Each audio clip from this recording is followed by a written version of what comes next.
আল্লাহর গুণ রাসূলকেও দেয়া যাবে না, কিন্তু এই ক্ষেত্রেও শিরিক চলছে।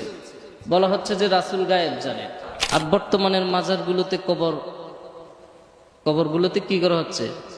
মসজিদ তৈরি করা হচ্ছে। কবরের দিকে ফিরে সালাত আদায় করো না, কবরে সেজদা করো না, এত এত সতর্কতার পরও বর্তমানে কি করা হচ্ছে?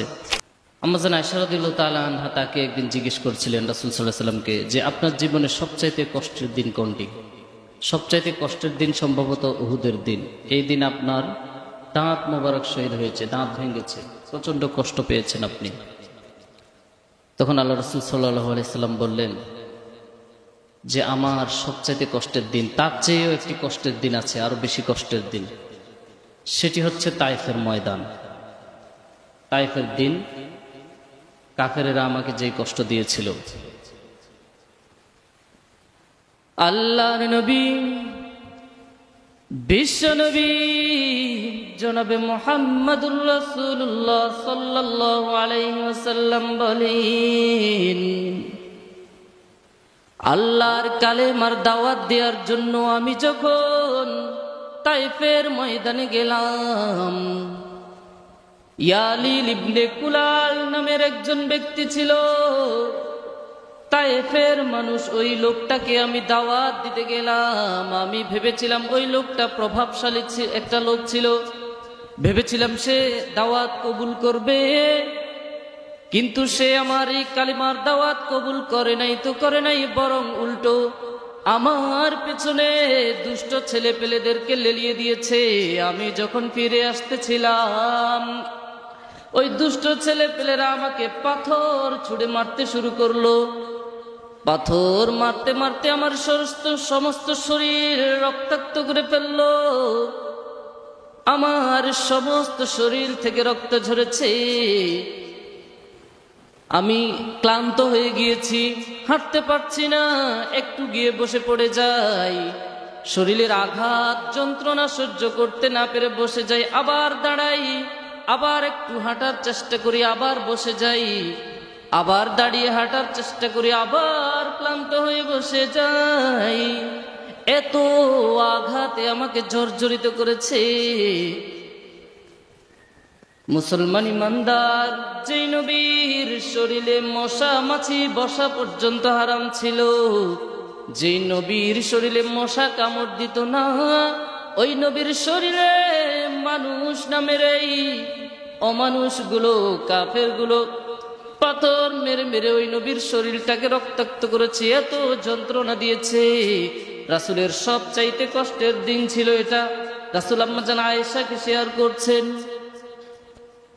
তো জানো এক পর্যায়ে আমি আক্রান্ত হয়ে ক্লান্ত হয়ে আমি হতাশায় পড়ে গেলাম। আমি আল্লাহকে বললাম, হে আল্লাহ, আমি মনে হয় দুর্বল, আমি দুর্বল মানুষ, এই জন্য সম্ভবত ওরা আমাকে কবুল করছে না, আমার দাওয়াত গ্রহণ করছে না। যখন আল্লাহর নবী এই নিজেকে দুর্বল ভাবছিলেন, তখন আল্লাহ তাআলা বললেন, জিবরিল আমিনকে ডেকে বললেন, হে জিবরাইল, আমার নবী নিজেকে কেন দুর্বল ভাবে? আমি তো তার সাথে আছি, তিনি আমার হাবিব। তিনি যে দুর্বল ভাবছেন, আমি এটা তাকে কথার মাধ্যমে জবাব দেব না, সরাসরি কাজের মাধ্যমে জবাব দেব। সেই জবাবটা কি? সেই জবাবটা হলো, যাও তুমি দুনিয়াতে যাও, আমার নবীকে সরাসরি সপ্তম আসমান পাড়ি দিয়ে আমার কাছে নিয়ে এসো। সরাসরি আমি তার সাথে সাক্ষাৎ করব, তাকে আমি সাক্ষাৎ দেব, আমার নিয়ামতের নিদর্শনগুলো তাকে দেখাবো, তাকে মহা পুরস্কারে পুরস্কৃত করব। তাহলেই এটার জবাব হয়ে যাবে আসলেই নবী দুর্বল নয়, নবী শক্তিশালী, নবী কত পাওয়ারফুল। এখানে আল্লাহ তাআলা সেই জবাব দিয়েছেন সেই যুগের এবং সর্বযুগের মানুষের জন্য।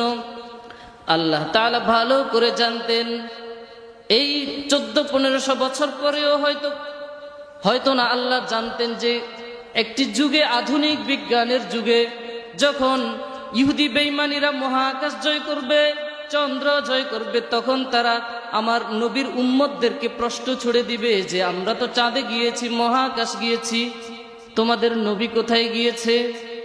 তখন আমরা বুক ফুলিয়ে জবাব দিয়েছি, সাক্ষ্য প্রমাণের ভিত্তিতে উপযুক্ত যুক্তি প্রদর্শনের মাধ্যমে আমরা জবাব দিয়েছি, আমাদের নবী তোমাদের থেকে 1400 বছর আগেই তিনি শুধুমাত্র মহাকাশ নয়, তোমাদের চন্দ্র এত কাছে নয়, সপ্ত আসমান পাড়ি দিয়ে সিদরাতুল মুনতাহা পাড়ি দিয়ে যেখানে জিবরিল আমিন যেতে পারে না সেখানেও গিয়েছেন, সরাসরি আল্লাহর সাথে সাক্ষাৎ করেছেন।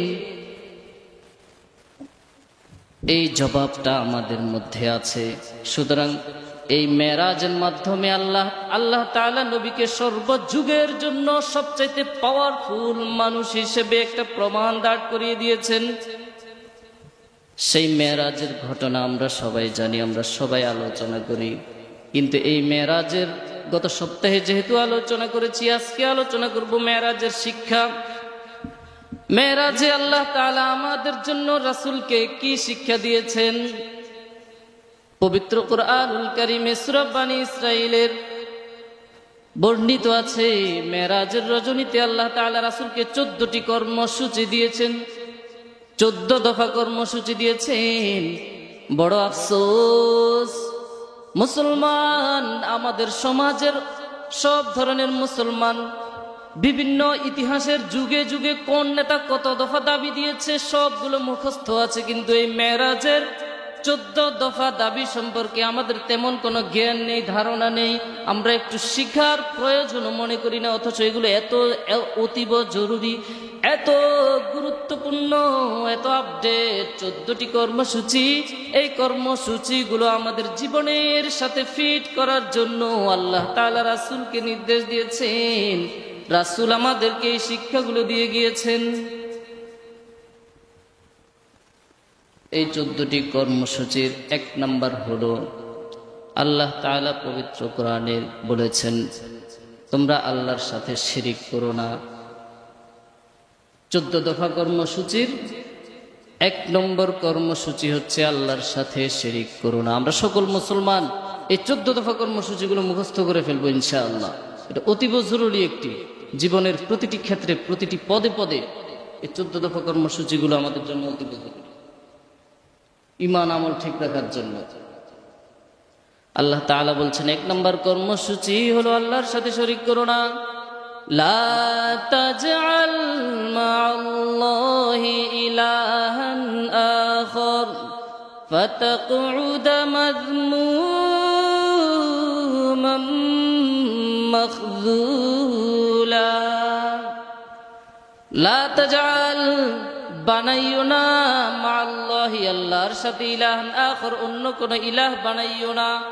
ইমানের ক্ষেত্রে, বিশ্বাসের ক্ষেত্রে, ইবাদতের ক্ষেত্রে, জিকিরের ক্ষেত্রে, কোন ক্ষেত্রে আল্লাহ ছাড়া আর কাউকে মাবুদ হিসেবে গ্রহণ করা যাবে না।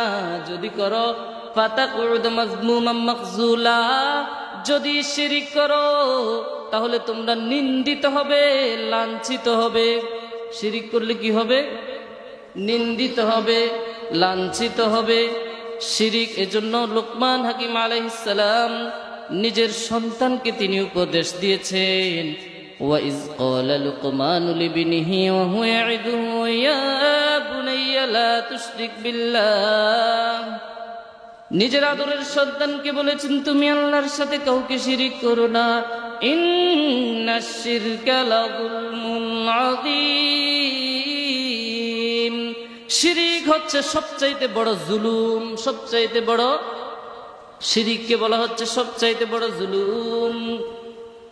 শিরিক করলে সমস্ত ইবাদত আল্লাহ তাআলা কবুল করে দিবেন, সমস্ত ইবাদত আল্লাহ নষ্ট করে দিবেন, ধ্বংস করে দিবেন। ইন্নাল্লাহা লা ইয়াগফিরু আন ইউশরাকা বিহি ওয়া ইয়াগফিরু মা দুনা যালিকা লিমান ইয়াশা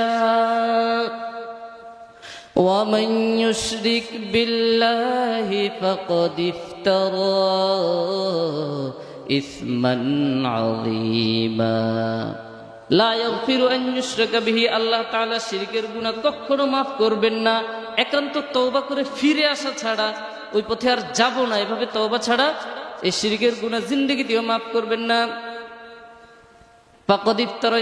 যদিও কিছু কিছু অন্যান্য এর চাইতে অন্যান্য যত গুনাহ আছে এই গুনাহ আল্লাহ চাইলে মাফ করে দিবেন কিয়ামতের ময়দানে। কিছু কিছু বান্দাকে আল্লাহ ইচ্ছা হলে যাকে ইচ্ছে তাকে মাফ করে দিবেন। তবে সবাইকে মাফ করার মতো না। এই আশায় আবার সবাই আমরা গুনাহ করব এমনটা যেন না হয়। অন্যান্য সব গুনাহ আল্লাহ চাইলে মাফ করে দিবেন, কিন্তু শিরকের গুনাহ তিনি কখনোই মাফ করবেন না। শুধুমাত্র আমাদেরকে বলা হয় নাই, আল্লাহর নবীকেও বলেছেন। একটা বিষয় কত বড় কঠোর হলে, কঠিন হলে নবীকেও সাবধান করেন। ওয়ালাকাদ উহিয়া ইলাইকা ওয়া ইলাল্লাযীনা মিন ক্বাবলিক, আল্লাহ তাআলা স্বয়ং আমাদের নবীকে বলছেন এবং আগের নবীদেরকেও বলেছিলেন।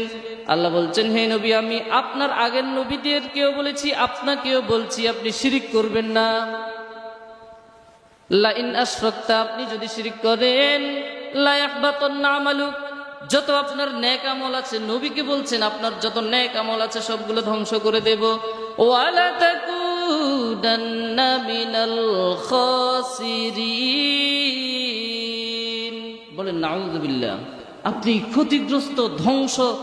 ক্ষতিগ্রস্তদের অন্তর্ভুক্ত হয়ে যাবেন, ধ্বংসপ্রাপ্তদের অন্তর্ভুক্ত হয়ে যাবেন। নবীকে বলছেন এভাবে সাবধান করে।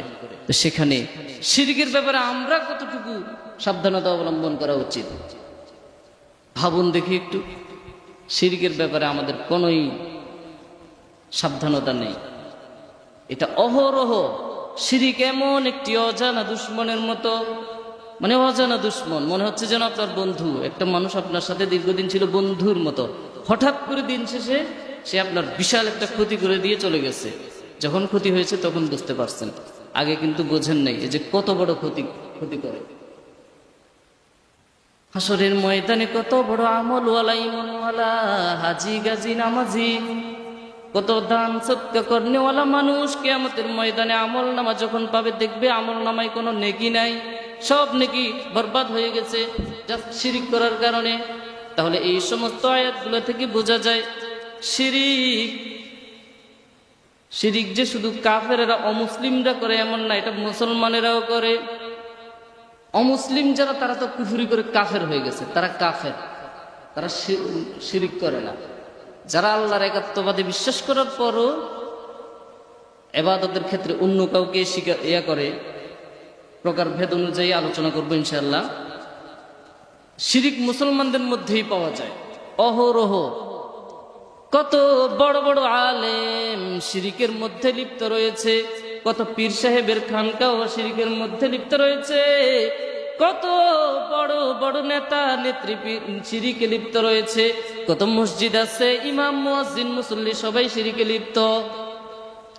শিরিকের ইতিহাস যদি পর্যালোচনা করি তাহলে বর্তমান সমাজের পরিস্থিতি অবলোকন করে, চিন্তা বিশ্লেষণ করে বুঝতে পারবেন আসলে কারা শিরিক করছে, কি কি শিরিক রয়েছে। শিরিকের ইতিহাস সম্বলিত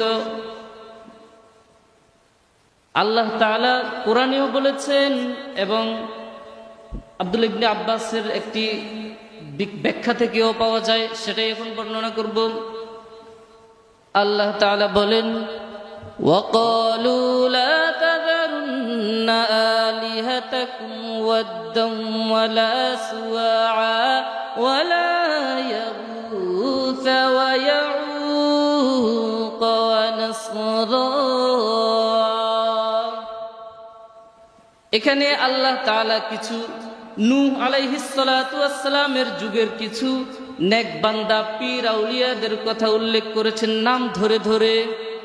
শিরকের প্রচলন হয়েছিল মূলত নূহ আলাইহিস সালামের জাতি থেকে। নূহ আলাইহিস সালামের ইন্তিকালের পর তার উম্মতের মধ্য থেকে কিছু নেককার বান্দা ছিল, খাঁটি বান্দা পীর আউলিয়া ছিল। আল্লাহ তাদের নাম বলছেন, একজন ছিল উদ্দা, আরেকজন হচ্ছে সুয়া, আরেকজন ইয়াগুস, আরেকজন ইয়াউক, আরেকজন ছিল নাসরা।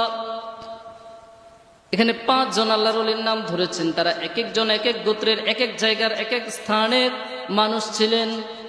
এই সমস্ত আল্লাহর ওলিদের ইন্তিকালের পর তাদেরকে হারিয়ে তাদের যেই ছাত্ররা ছিল, তাদের যে অনুসারীরা ছিল এলাকার মধ্যে, তারা ওই আল্লাহর ওলিকে হারিয়ে শোকাহত অবস্থায়, মর্মাহত অবস্থায় কান্নাকাটি শুরু করেছিল।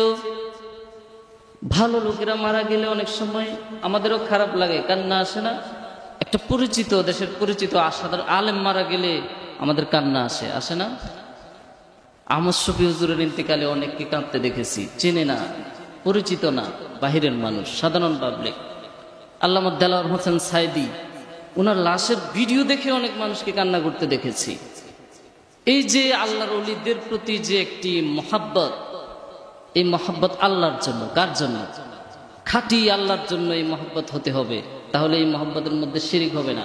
কিন্তু পীর আউলিয়াদের প্রতি মহাব্বত যখন অতি মাত্রায় অতিরঞ্জিত হয়ে যায়, তখন এখান থেকে আস্তে আস্তে শিরিক কিভাবে প্রচলন হয় সেটাই আল্লাহ তাআলা এখানে এই কোরআনের আয়াতে বলেছেন। নূহ আলাইহিস সালামের যুগের আউলিয়ারা ইন্তেকাল করার পর এটার ব্যাখ্যায় আব্দুল্লাহ ইবনে আব্বাস, সবচেয়ে বড় মুফাসসির সাহাবাদের মধ্যে, তিনি বলেছেন যে এই সমস্ত নেককার বান্দারা ইন্তেকালের পর সেখানকার মানুষদের মধ্যে যখন হা হুতাশ শুরু হলো, কান্নাকাটি শুরু হলো, বিরহের একটা যন্ত্রণায় যখন তারা শোকাহত অবস্থায় দিন কাটছে, শুধু ওই আল্লাহওয়ালা লোকগুলোর কথা স্মরণ করে বিরহে যখন শোক প্রকাশ করে, তখন তাদের মধ্যে শয়তান মানুষের রূপ ধারণ করে এসেছে। তখন আবার শয়তান রূপ ধারণ করতে পারতো, এখন পারে না মানুষ, কারণ এখন আমরা মানুষই শয়তানের চাইতে খারাপ হয়ে গেছে। তো তখন শয়তান এসে তাদেরকে বলল যে তোমাদের অনেক বড় আল্লাহর ওলি ছিল, তোমরা তো তার শোকে শোকা হতো, তোমরা বরং একটা কাজ করলে পারো, তোমরা তার এই জায়গায় একটু স্মৃতিস্তম্ভ, স্মৃতিপলক একটা রেখে দাও, সে যেখানে বসতো, তোমাদের এই অলি আল্লাহর ওলি পীর সাহেব যেখানে বসতো সেখানে একটা বৈঠকখানা বানাও, অথবা সেখানে ওনার একটা প্রতিকৃতি আঁকো, একটা ভাস্কর্য তৈরি করো, ওনার ওই আল্লাহর ওলির একটা ভাস্কর্য তৈরি করো, একটা ছবি অঙ্কন করে রাখো। তাহলে তোমাদের যখন তার কথা স্মরণে আসবে, তখন তার এখানে এসে কিছুক্ষণ বসবে, তার দিকে তাকাবে, তাকে দেখলেই তোমাদের বিরহ যন্ত্রণাটা একটু কমবে, হালকা হবে। মানুষের কাছে এটা ভালোই মনে হয়েছে, সুন্দর বুদ্ধি তো দিছে। তো তারা কি করলো, এভাবে করে কেউ কেউ খানকা বানাতে শুরু করলো, স্মৃতিস্তম্ভ বানাতে শুরু করলো, কেউ কেউ প্রতিকৃতি ছবি আঁকতে শুরু করলো, এবং কেউ কেউ ভাস্কর্য আঁকতে শুরু করলো। কিন্তু সেখানে তারা প্রথম দিক থেকে পূজা করা শুরু করে নাই। পূজাটা আসছে আস্তে আস্তে, যখন মানুষের জ্ঞান কমতে শুরু হয়েছে, তখন আস্তে আস্তে মানুষের মধ্যে আবেগ আরো বাড়তেছে। দিনের চাইতে, শরীয়তের দলিলের চাইতে মানুষ এখনো অধিকাংশ শ্রেণী, কিছু কিছু শ্রেণী আছে, অনেক মানুষ আছে, মানে অধিকাংশ ক্ষেত্রে এরা শরীয়তের দলিলের চাইতেও আবেগকে বেশি প্রাধান্য দেয়। এই আবেগকে প্রাধান্য দিতে গিয়ে এক সময় এই শয়তান এসে আবার তাদেরকে বুদ্ধি দিল যে তোমরা তো জানো এই লোকগুলো কত বড় আল্লাহওয়ালা ছিল, নিঃসন্দেহে তারা কামেল ছিল, তারা তো আল্লাহর জান্নাতে আছে, তো তারা আল্লাহর সাথেই আছে, আল্লাহর সাথে তাদের একটা বিশেষ কানেক্টেড হয়ে গেছে, সম্পর্ক আছে। এখন তোমরা যদি তাদের কাছে কিছু প্রার্থনা করো, তাহলে তারা সহজে তোমাদেরকে আল্লাহর কাছে পৌঁছে দেবে। এই শয়তান এসে এগুলো সে যুগের মানুষদেরকে কুমন্ত্রণা দিতে শুরু করলো। মানুষ এটা ভালোভাবে লুফে নিয়েছে। তো মানুষ তখন থেকে শুরু করলো, তাদের কাছে চাওয়া শুরু করলো, হে আল্লাহর ওলি আমাকে এটা দেন সেটা দেন। এক পর্যায়ে সেজদা পর্যন্ত ওখান থেকেই শুরু হয়েছে, সেজদা পর্যন্ত এখান থেকে শুরু হয়েছে। তো এখান থেকেই আমরা বুঝতে পারি যে শিরকের প্রচলন কিভাবে হয়েছে, ভাস্কর্য কি জিনিস আর মূর্তি কি জিনিস। বর্তমানে ভাস্কর্য তৈরি করে বলা হচ্ছে যে না, ভাস্কর্য এক জিনিস, মূর্তি আর এক জিনিস, ভাস্কর্য এক জিনিস, মূর্তি আর এক জিনিস। আমাদের বাবা, আমাদের জাতির বাবা যিনি ছিলেন তিনি মূর্তি ভেঙেছেন, অথচ এখন আমাদের কত বাবার মূর্তি আমরা নিজেরাই নিজ হাতে তৈরি করি। আবার এই মূর্তির বিরুদ্ধে কথা বললে আমাদেরকে তার অসম্মান করেছি বলে আমাদেরকেই আসামি করা হয়, অপরাধী করা হয়। গত কিছুদিন আগে একটা ভিডিও নিউজ পেয়েছি, কোন এক স্কুলের একটা শহীদ মিনারে একটা মেয়ে জুতো নিয়ে উঠেছে, এই জন্য ওই মেয়েকে মেরে আহত করে হাসপাতালে পাঠিয়ে দিয়েছে, এত মারা মেরেছে। কিছুদিন আগের ঘটনা, কয়েকদিন আগের ঘটনা, 5ই আগস্টের আগের ঘটনা না, পরের ঘটনা। এই যে এত একটা খাম্বা দাঁড়া করে দিই, স্মৃতিস্তম্ভ দাঁড়াই করে দিই, এটার প্রতি এত ভক্তি, এই ভক্তি এগুলোই হচ্ছে শিরকের পর্যায়ে, এগুলো শিরকের পর্যায়ে চলে যায়।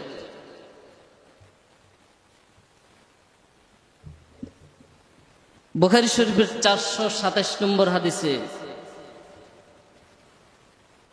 উম্মে হাবিবা এবং উম্মে সালমা রাদিয়াল্লাহু তাআলা আনহু, হাদিসটি আয়েশা রাদিয়াল্লাহু তাআলা আনহা থেকে বর্ণিত। উম্মে হাবিবা এবং সালমা রাদিয়াল্লাহু তাআলা আনহু তারা হাবশার একটি মসজিদ, যেটা পরবর্তীতে গির্জা হয়ে গিয়েছে, সেটা সম্পর্কে আলোচনা করছেন এবং রাসূল সাল্লাল্লাহু আলাইহি ওয়াসাল্লামের দরবারে এসে বর্ণনা করলেন, বললেন যে হাবশায় আমরা একটা গির্জা দেখেছি, সেখানে এরকম এরকম কিছু ভাস্কর্য দেখেছি। তখন আল্লাহ রাসূল সাল্লাল্লাহু আলাইহি ওয়াসাল্লাম বললেন, তোমাদের আগের পূর্বের লোকদের এমনই অবস্থা ছিল, তারা এমনই ছিল, সে যুগে কোন নেককার মারা যেত, আলা ওয়া ইন্না মান কানা ক্বাবলাকুম কানু ইয়াত্তাখিযুনা কুবুর আমবিয়াইহিম, আম্বিয়াদের কবর, নবীদের কবর, ওয়া সালিহিহিম, অথবা সৎলোক পীর আউলিয়া নেককার বান্দারা যখন ইন্তেকাল করত তখন তাদের কবরগুলোকে মাসাজিদ, কবর বানিয়ে ফেলতো, মসজিদ বানিয়ে ফেলতো, তাদের কবরগুলোকে সিজদার স্থান বানিয়ে ফেলতো। আল্লাহর নবী বলছেন, আলা সাবধান, ফালা তাত্তাখিদুল কুবুর মাসাজিদ, তোমরা কখনো কবরকে কি করবে না, সিজদার স্থান বানাইবে না। ইন্নী আনহাকুম আন যালিক, এটা থেকে আমি তোমাদেরকে নিষেধ করতেছি, এটা থেকে কি করতেছি, নিষেধ করতেছি। যেই বিষয়টা, সিজদার বিষয়টা আল্লাহ রাসূল সাল্লাল্লাহু আলাইহি ওয়াসাল্লাম এত কঠিনভাবে নিষেধ করছেন, অনেকগুলো হাদিসের দ্বারা প্রমাণিত, সেটা এখন অহরহ চলতেছে আমাদের দেশে, আমাদের সমাজে অহরহ এখন সিজদা চলতেছে। সিজদার বিরুদ্ধে কথা বলতে গেলে এখন আমাদের উল্টো গালি শুনতে হয়। আবু দাউদ শরীফের 2042 নম্বর হাদিস, সেখানে আল্লাহ রাসূল ওনার নিজের কবর সম্পর্কে বলেছেন, লা তাজআলু বুয়ুতাকুম কুবুরা, প্রথমে বলেছেন তোমরা তোমাদের ঘরগুলোকে কবর বানিয়ে ফেলো না। এখানে তোমাদের ঘরকে কবর বানিও না, এটার মানে হলো তোমরা ঘরে মাঝে মধ্যে আমল করবে, জিকির আজকার করবে, নফল নামাজ, সুন্নাত নামাজ আদায় করবে। কারণ যেই ঘরের মধ্যে কোনো আমল হয় না, আল্লাহর জিকির হয় না, ওই ঘরটা কবরের মতো মৃতপ্রায় হয়ে যায়, ওই ঘরটাকে কবর বলা হয়। এজন্য ঘরটাকে কবর বানিও না, মাঝে মধ্যে নামাজ পড়িও। ওয়ালা তাজআলু কবরি ঈদা, এরপর বলছেন তোমরা আমার কবরকে মেলা বানাইও না, ঈদ বানাইও না, খুশি বানাইও না, কি বানাইও না, ঘন ঘন আসা যাওয়া করিও না, এখানে মেলার আসর মেলা জমাইও না। তাহলে কি হয়ে যাবে, বর্তমানে পীর আউলিয়াদের মাজারে যেরকম মেলা জমতেছে এরকম মেলা হয়ে যাবে। ঘন ঘন আসা যাওয়া করো না, ঈদ করো না, ঈদ বানাইও না। তাহলে কি হবে, এদের শাহজালাল শাহপরান এই আউলিয়া ইকরামের কবরের দিকে তাকাইলে বর্তমানে এই পরিস্থিতিগুলো আমরা দেখতে পাই। আল্লাহর রাসূল বারবার অসংখ্য হাদিসে কঠিন কঠিন ভাবে নিষেধ করেছেন, তারপরেও সেখানে এই অবস্থা হয়ে গিয়েছে। এগুলো মাজারগুলো নিয়ন্ত্রণহীন হয়ে গেছে, কবরগুলোকে ঈদ বানিয়ে ফেলেছে। আল্লাহ রাসূল বলছেন, ফাসাল্লি আলাইয়া, আমার কাছে তোমরা দরুদ পাঠাও। ইন্না সলাতাকুম তাবলুগুনি হাইসু কুনতুম, তোমরা পৃথিবীর যে কোনো প্রান্ত থেকেই দরুদ পাঠাও, দরুদ পড়ো না কেন, সেটা আমার কাছে নিয়ে আসা হবে, আমার কাছে তাবলুগুনি পৌঁছে দেওয়া হবে। আমি সেখানে যাব এমনটা বলেন তাই, দরুদ পাঠ করলে আমি সেখানে যাইটাই এ ধরনের কিছু নাই, আমার কাছে নিয়ে আসা হবে, ফেরেশতার মাধ্যমে আমার কাছে নিয়ে আসা হবে।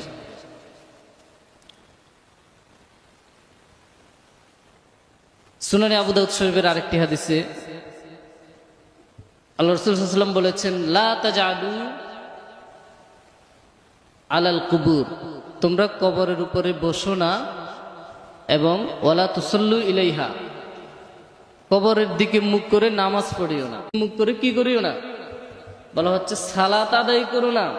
আর বর্তমানের মাজারগুলোতে কবরগুলোতে কি করা হচ্ছে? মসজিদ তৈরি করা হচ্ছে। কবরের দিকে ফিরে সালাত আদায় করো না, কবরে সেজদা করো না, এত এত সতর্কতার পরও বর্তমানে কি করা হচ্ছে?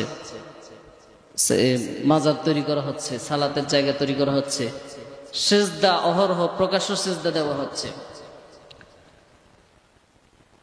শিরিক এতক্ষণ ধরে ইতিহাস থেকে এবং হাদিস থেকে বলেছি, শিরিক আল্লাহ রাসূল সাল্লাল্লাহু আলাইহি ওয়াসাল্লাম কোনগুলোকে নিষেধ করেছেন। শিরিক হচ্ছে প্রথমত দুই প্রকার, শিরিকে আকবর, শিরিকে আসগর। বড় শিরিক, ছোট শিরিক। বড় শিরিক যারা করে এরা মুশরিক হয়ে যায়। কাফের যেমন চিরস্থায়ী জাহান্নামী, এই মুসলমান হওয়ার পরে যারা মুশরিক কিন্তু মুসলমান থেকে হয়, কাফের থেকে না। কাফেররা তো কাফেরই।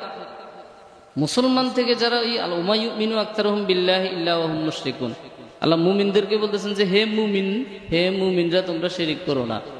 তাহলে বোঝা যায় কি মুমিনদের মধ্য থেকেই মুমিন হয়ে আবার শিরিক করার কারণে মুশরিক হয়ে যায়। তারা নিজেরা মনে করে যে আমরা মুমিন আছি, শিরিক করে বোঝে না। অনেকে হয়তো বোঝেও না, বোঝার ভান করে চলে দুনিয়াবি ধান্দার জন্য, পেট চালানোর জন্য। তাওহীদের বিপরীতে যা কিছু আছে সমস্ত কিছুই হচ্ছে শিরিক। আমাদেরকে সহজে বুঝতে হলে এটা মাথায় রাখতে হবে। শিরিকের এই থিওরিগুলো আমরা সকলে ইনশাআল্লাহ মুখস্থ করে রাখবো। তাওহীদ শব্দের অর্থ হচ্ছে একত্ববাদ। আল্লাহর একত্ববাদকে বিশ্বাস করার নাম হচ্ছে তাওহীদ। তাওহীদের আবার তিনটা প্রকার আছে: তাওহীদ আল রুবুবি, তাওহীদ আল আসমা ওয়াস সিফাত, তাওহীদ আল ইবাদা। তাওহীদ আল রুবুবি হচ্ছে মানে সকল কিছুই আল্লাহ তাআলার যে সৃষ্টি করেছেন, আমাদের সব কিছু সৃষ্টি করেছেন আল্লাহ, এবং আমাদের লালন পালনকারী আল্লাহ, সবকিছুই আল্লাহই করেন, আল্লাহ খাওয়ান, আল্লাহ মারেন, সমস্ত ক্ষমতা আল্লাহর হাতে। সার্বভৌমত্বের ক্ষমতা একমাত্র কার কাছে? আল্লাহ লাহুল খালকু ওয়াল আমর, একমাত্র আল্লাহর কাছে। এবং এই আল্লাহ শুধুমাত্র একজন, তার কোনো অংশীদার নাই, তার কোনো কি নেই, অংশীদার নাই। এটাকে বলা হচ্ছে তাওহীদ আর রুবুবি। এরপরে হচ্ছে তাওহীদ আল আসমা ওয়াস সিফাত। আল্লাহ তাআলার আসমা মানে নামসমূহ, সিফাত মানে গুণবাচক। গুণবাচক নামসমূহ এক একটা নামের দ্বারা আল্লাহর এক একটা ক্ষমতার কথা বোঝানো হয়েছে। এই সমস্ত ক্ষমতাগুলো অন্য কাউকে দেওয়া যাবে না। আসমা উস সিফাত, এই তাওহীদ আসমা উস সিফাত, এটা আবার 5 প্রকার। একটা হচ্ছে আল্লাহ তাআলা নিজেকে যেই নামে সম্বোধন করেছেন আমরাও তাকে সেই নামে সম্বোধন করতে হবে। আল্লাহ তাআলার 99টি নাম আছে আমরা জানি। এই নামগুলো দিয়ে আল্লাহকে ডাকা যাবে, এগুলো ছাড়া আর অন্য কোনো নাম দিয়ে আল্লাহকে ডাকা যাবে না। 2 নম্বর হচ্ছে আল্লাহ তাআলা নিজের বর্ণনা যেভাবে দিয়েছেন ঠিক সেভাবেই, এবং রাসূল সাল্লাল্লাহু আলাইহি ওয়াসাল্লামও আল্লাহর বর্ণনা দিয়েছেন ঠিক সেভাবেই তার বর্ণনা দিতে হবে, তার বর্ণনা আমরা বিশ্বাস করতে হবে। এর থেকে বেশি বাহ্যিক বাড়াবাড়ি করা যাবে না, ছাড়াছাড়িও করা যাবে না। আসমা ও সিফাতের 3 নম্বর ক্যাটাগরি হচ্ছে আল্লাহ তাআলার কোনো গুণ, আল্লাহ তাআলার কোনো গুণ, কোনো বৈশিষ্ট্য বান্দাকে দেয়া যাবে না, কোনো বান্দাকে দেয়া যাবে না। এখন আবদুহু ওয়া রাসূলুহু, মুহাম্মদ সাল্লাল্লাহু আলাইহি সাল্লাম হচ্ছেন আল্লাহর বান্দা। মুহাম্মদ সাল্লাল্লাহু আলাইহি সাল্লাম কে? আল্লাহর বান্দা। আল্লাহর গুণ রাসূলকেও দেয়া যাবে না, কিন্তু এই ক্ষেত্রেও শিরিক চলছে। বলা হচ্ছে যে রাসূল গায়েব জানে, অথচ আল্লাহ তাআলা বলছেন আলিমুল গায়বি ওয়াশ শাহাদাতি হুয়ার রহমানুর রহিম। এখানে কি বলা হচ্ছে? সমস্ত গায়েবের মালিক বলা হচ্ছে আল্লাহ তাআলাকে। আর আমরা বলছি রাসূল গায়েব জানে। রাসূল কি গায়েব জানে? যেটা আল্লাহ জানাই দিয়েছেন সেটা। রাসূল যদি গায়েব জানতো, একটা হাদিসে পাই রাসূল না জেনে বিষ খেয়ে ফেলেছেন, আমরা হাদিসটা পড়েছি। বলা হচ্ছে যে রাসূল যদি গায়েব জানে তাহলে বিষ কেন খাইলু? সতর্ক হইলেন না কেন? এটা পাল্টা যুক্তি দেয় যে রাসূল যদি গায়েব না জানে তাহলে কবরে যে আযাব হচ্ছে এটা কিভাবে জানেন?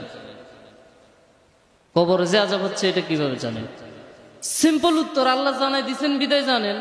তো যে জিনিসটা আরেকজনে জানাই দেয় তাহলে সেটার মালিক আমি কিভাবে হইলাম?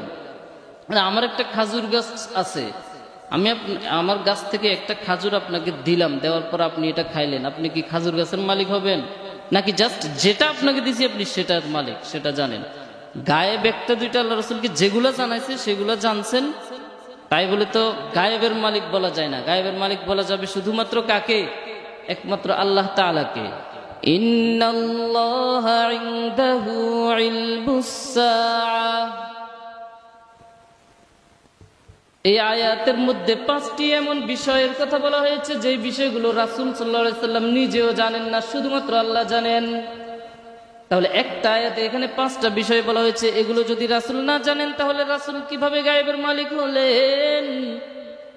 ইন্নাল্লাহা ইনদাহু ইলমুস সাআহ, কিয়ামত কখন সংঘটিত হবে এটা আল্লাহ ছাড়া আর কেউ জানেন না। জানেন রাসূল কি বলেছেন কিয়ামত কোন দিন হবে? এত বছর পরে হবে, এতদিন পর হবে? বলেন নাই। ওয়া ইউনাজ্জিলুল গায়থ, আসমান থেকে কখন বৃষ্টি বর্ষিত হবে আকাশের কালো মেঘ দেখে কেউ বলতে পারবে না। অনেক সময় আকাশে মেঘ দেখে আমরা ধারণা করি বৃষ্টি হবে মনে হয়, কিন্তু কিছুক্ষণ পর দেখা যায় আকাশ আবার পরিষ্কার, কোনো বৃষ্টির নামগন্ধ নাই। এই বৃষ্টির খবর কিন্তু রাসূলও জানেন না। ওয়া ইয়ালামু মা ফিল আরহাম, 3 নম্বর কথা হচ্ছে মায়ের উদরে, মায়ের রেহেমের মধ্যে বাচ্চা হবে কি হবে না, অথবা হলেও এটা কি ছেলে হবে নাকি মেয়ে হবে, এটা শুধুমাত্র আল্লাহ তাআলা জানেন। কে জানেন? আল্লাহ ছাড়া আর কেউ জানে না, রাসূলও জানেন না। এখন অনেকে হয়তো বলতে পারেন আল্ট্রাসাউন্ড করলে বোঝা যায়। এটা তো দেওয়ার পরে বোঝা যায়, দুনিয়াতে আসার পরে, মায়ের পেটে আসার পরে বোঝা যায়, এর আগে কিন্তু বোঝা যায় না। ওয়ামা তাদরি নাফসুম মাযা তাকসিবু গাদা, আগামীকাল আপনার রিজিকে কি আছে, আপনি আগামীকাল কি উপার্জন করবেন আর কি খাবেন, এটা শুধুমাত্র আল্লাহ তাআলা জানেন, আর কেউ জানেন না। ওয়ামা তাদরি নাফসুম বিআইয়ি আরদিন তামুত, আমরা কোন ব্যক্তি কখন মারা যাব, কোথায় মারা যাব, কোন জায়গায় কি অবস্থায় কোন হালতে মারা যাব, এটা আল্লাহ তাআলা ছাড়া আর কেউ জানেন না। তাহলে এখানে যে গায়েবের 5টি গায়েবের কথা বললাম, এগুলো আল্লাহ ছাড়া কেউ জানেন না। তাহলে গায়েবের মালিক কে হলেন?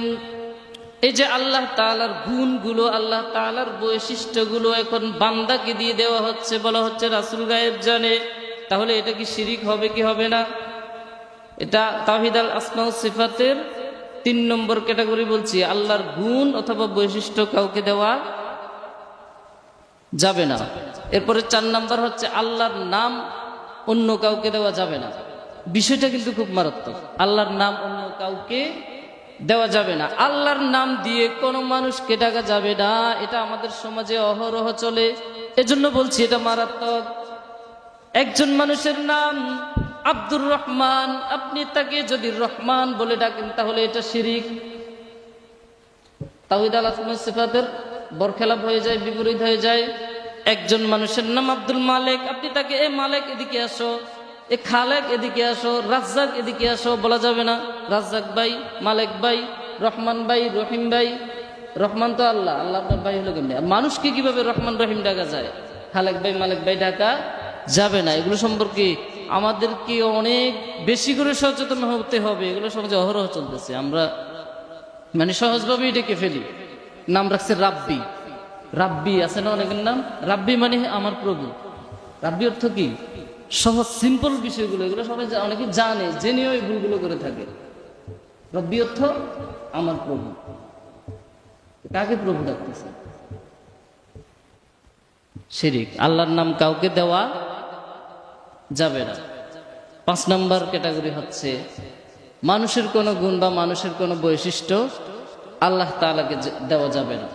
মানুষের মধ্যে দোষ ত্রুটি আছে, দোষ গুণ আছে যেগুলো, সেগুলো আল্লাহর আছে, এই ধরনের এগুলো বলা যাবে না। এই হচ্ছে শিরিকের 5 নম্বর ক্যাটাগরি। তো যাই হোক, সময় সংক্ষেপ, শিরিকের সম্পর্কে বিস্তারিত আলোচনা করার চেষ্টা করেছি। মারাত্মক একটি গুনাহ, মারাত্মক একটি গুনাহ। ওয়ালাউ আশরাকু লাহাবিতা আনহুম মা কানু ইয়ামালুন।